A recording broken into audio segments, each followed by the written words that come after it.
SIR প্রক্রিয়ায় গুরুত্বপূর্ণ ভূমিকা রয়েছে বিএলওদের। আগে থেকেই কিন্তু তারা নিরাপত্তাহীনতায় ভুগছিলেন। গতকাল এসআইআর এর দিনক্ষণ যখন ঘোষণা করলো জাতীয় নির্বাচন কমিশন, সেই দিনেও কিন্তু দেখা গেল কমিশনের সঙ্গে বিএলওরা নিরাপত্তাহীনতা নিয়ে কিন্তু সাক্ষাৎ করেছেন, কথা বলেছেন। আর এই প্রসঙ্গে মুখ্য নির্বাচন কমিশনার জ্ঞানেশ কুমার তিনি বলছেন, আইনের শাসনেই 12টি রাজ্যেই থাকবে, ব্যাপারে কমিশন আশাবাদী।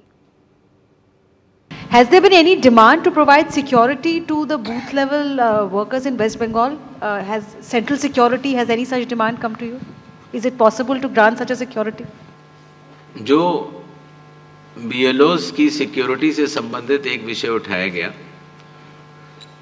चुनाव आयोग को पूर्ण विश्वास है कि कानून व्यवस्था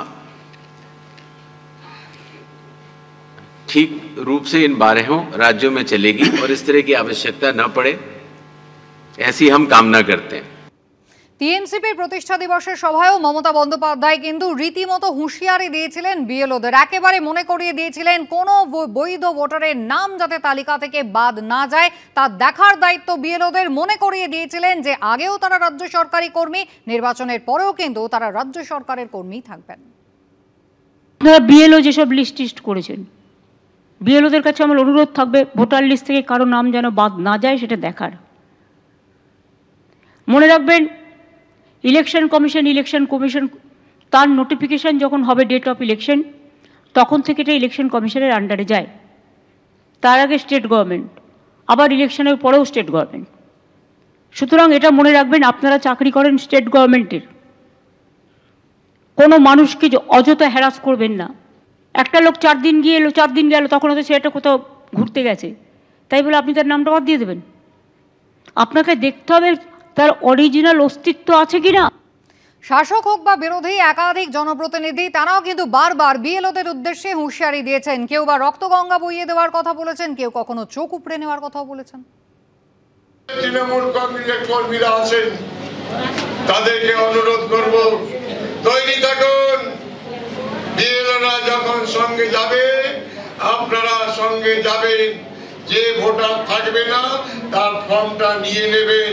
যারা বুথ লেভেল এজেন্ট হয়েছে বিএলএ, তারা কিন্তু বলেন যেদিন থেকে বিএলও অর্থাৎ বুথ লেভেল অফিসার যে গ্রামে যে বুথে তিনি গিয়ে বাড়ি বাড়ি জিজ্ঞাসাবাদ শুরু করবেন, সেইখানে যিনি আমার দলের বিএলএ আছেন, ওই বিএলওর সাথে ওই সরকারি আধিকারিকের সাথে আপনাকেও বাড়ি বাড়ি যেতে হবে। একটা গন্ডগোল পাকাচ্ছে এরা। বিএলওদের দিকে দৃষ্টি রাখুন আপনারা। বিএলওরা সবাই ভাববেন না যে স্কুল টিচার শুধু আমার লোক, এরকম না। বিহারে যে এসআইআর হয়েছে, 403 জনের নামে এফআইআর হয়েছে বিএলও, 53 জন বিএলও অ্যারেস্ট আছে बिहार विभिन्न जेले। एक एक पार्ट का एक बूथ लेवल ऑफिसर है। फिर से मैं इनका परिचय आपके साथ करवा दे रहा हूँ। 34 नंबर बूथ का दायित्व में है अनिमा मुखर्जी, तो 35 नंबर पार्ट का दायित्व में है एम दुर्गा रानी, 35 नंबर पार्ट में ही रहते हैं। 36 नंबर पार्ट में है दीदी मोनी, हमारे शास्त्री शिक्षा निकेतन स्कूल का जो है चंदना दास मोहंती। 37 पार्ट का रवानंद तिवारी। 38 नंबर पार्ट का उसी पार्ट का है रवि, हम लोग का मास्टर रविंद्रनाथ, वो है हमारे 38 number part. Election commission appointment किया, ये कोई पार्टी अपॉइंटमेंट इनको नहीं किया, इलेक्शन कमीशन ऑफ इंडिया इनको अपॉइंटमेंट दिया ये काम करने के लिए। আজ থেকে রাজ্যে শুরু হচ্ছে এসআইআর পর্ব, কিন্তু যারা এসআইআর এর কাজ করবেন তারাই ভুগছেন নিরাপত্তাহীনতায়। বিএলওদের হুমকি দেওয়া হচ্ছে বলে ফের কমিশনে গিয়ে অভিযোগ জানালো বিএলও ভোটকর্মী ঐক্যমঞ্চ। মঙ্গলবার থেকে শুরু হয়ে যাচ্ছে এসআইআর। প্রথমেই এনুমারেশন পর্ব। এই পর্বে বাড়ি বাড়ি গিয়ে ফর্ম দেবেন বিএলওরা। ফর্ম ফিলআপের পর সেগুলো গ্রহণ করবেন তারা। তারপর যাবতীয় নথি মিলিয়ে দেখা হবে। এনুমারেশন ফর্মের কাজ মিটে গেলে খসড়া ভোটার তালিকা প্রকাশ করা হবে। যাদের নাম মেলেনি তাদের নোটিশ পাঠানো হবে। কারো কোনো দাবি এবং আপত্তি থাকলে তার শুনানি হবে। সব ঠিকঠাক হলে চূড়ান্ত ভোটার তালিকা প্রকাশ করা হবে। प्रिंटिंग और ट्रेनिंग का कार्य कल से शुरू होगा और 3 नवंबर तक चलेगा। हाउस टू हाउस इन्यूमरेशन 4 नवंबर से 4 दिसंबर तक publication of draft electoral rolls 9 दिसंबर 2025। क्लेम्स एंड ऑब्जेक्शंस का पीरियड 9 दिसंबर 2025 से लेकर 8 जनवरी 2026। जिन लोगों को नोटिस जाएंगे उनकी हियरिंग और वेरिफिकेशन का समय 9 दिसंबर से 31 जनवरी तक होगा और फाइनल इलेक्टोरल रोल्स 7 फरवरी 2026 को प्रकाशित किए जाएंगे। এসআইআরের প্রথম পর্বের কাজের গুরু দায়িত্ব বিএলওদের কাঁধে, অর্থাৎ ভোটারদের বাড়ি বাড়ি গিয়ে ফর্ম দেওয়া নেওয়া নথি খতিয়ে দেখা। इन 12 राज्यों में कुल मतदाता 51 करोड़ के लगभग हैं। लगभग 5,33,000 बूथ लेवल ऑफिसर्स इस महान कार्य में अपना योगदान देंगे। लगभग 7,64,000 बूथ लेवल एजेंट्स जो पार्टीज द्वारा नामित हैं वो इसमें अपना योगदान देंगे और लगभग 10,500 EROs और लगभग 321 कलेक्टर्स, ये पूरी चुनावी कर्मियों की जो टीम है वो इस SIR की फेज 2 में कार्य करेगी और इसको सफल बनाएगी। কিন্তু যাদের কাঁধে গুরু দায়িত্ব সেই বিএলওরাই ভুগছেন নিরাপত্তাহীনতায়।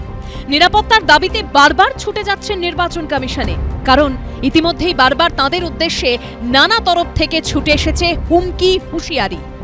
যারা বিএলও যেসব লিস্ট করেছেন, বিএলওদের কাছে আমার অনুরোধ থাকবে ভোটার লিস্ট থেকে কারো নাম যেন বাদ না যায় সেটা দেখার। এটা মনে রাখবেন, আপনারা চাকরি করেন স্টেট গভর্নমেন্টের, কোনো মানুষকে অযথা হ্যারাস করবেন না। বিহারে যে এসআইআর হয়েছে 403 জনের নামে এফআইআর হয়েছে বিএলও, 53 জন বিএলও অ্যারেস্ট আছে বিহারের বিভিন্ন জেলে।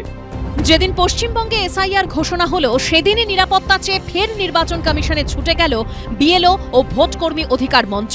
তাদের অভিযোগ, কলকাতা, উত্তর 24 পরগনা, দক্ষিণ 24 পরগনা সহ একাধিক জেলায় বুথ লেভেল অফিসারদের হুমকির মুখে পড়তে হচ্ছে। প্রত্যেকে কিন্তু লোকাল ডিউটি দেওয়া হয়েছে, মানে লোকাল রেসিডেন্ট হিসেবে ডিউটি দেওয়া হয়েছে। ধরুন যে ভোটেরই বুথার, মানে যে বুথেরই ভোটার তিনি, সেই বুথেই তাকে ডিউটি দেওয়া হয়েছে। তাহলে সেই এলাকার সবাই চেনেন, তার ফোন নম্বরটা সবার কাছে আছে, তার কাছে হুমকি যাচ্ছে। একদিকে এসআইআর ঘোষণা করে ভোট করানোর দিকে এগোচ্ছে নির্বাচন কমিশন, অন্যদিকে পরিস্থিতি এমন যে হুমকির জেরে হেল্পলাইন নম্বর চালু করতে হচ্ছে বিএলও ও ভোটকর্মী ঐক্য মঞ্চকে। যারা বিএলওর কাজ করতে যাচ্ছেন তাদের নিরাপত্তাটা যাতে নির্বাচন কমিশন সুনিশ্চিত করতে পারে, তারা ভয়মুক্ত পরিবেশে বিনা বাধায় অক্ষত শরীরে এই প্রক্রিয়ায় থাকতে পারেন, সেটা দেখতে হবে। যেটাই হবে আমরা সাংবিধানিক পদ্ধতিতে নিশ্চিত গণ আন্দোলন হবে। আমরা কোনো হিংসাত্মক আন্দোলন কোনো অবস্থাতে তৃণমূল কংগ্রেস অনুমোদন করবে না। বিএলওদের নিরাপত্তার প্রসঙ্গ সোমবার জাতীয় নির্বাচন কমিশনের সাংবাদিক বৈঠকেও ওঠে। Has there been any demand to provide security to the booth level workers in West Bengal? Has central security, has any such demand come to you? जो BLOs की सिक्योरिटी से संबंधित एक विषय उठाया गया, चुनाव आयोग को पूर्ण विश्वास है कि कानून व्यवस्था ठीक रूप से इन 12 राज्यों में चलेगी और इस तरह की आवश्यकता न पड़े, ऐसी हम कामना करते हैं। বাস্তবে রাজনৈতিক চাপের ঊর্ধ্বে উঠে কি নির্ভয়ে কাজ করতে পারবেন বিএলওরা? বিজেন্দ্র সিংহ, দীপক ঘোষ ও প্রত্যুদীপ ভট্টাচার্যের রিপোর্ট, এবিপি আনন্দ।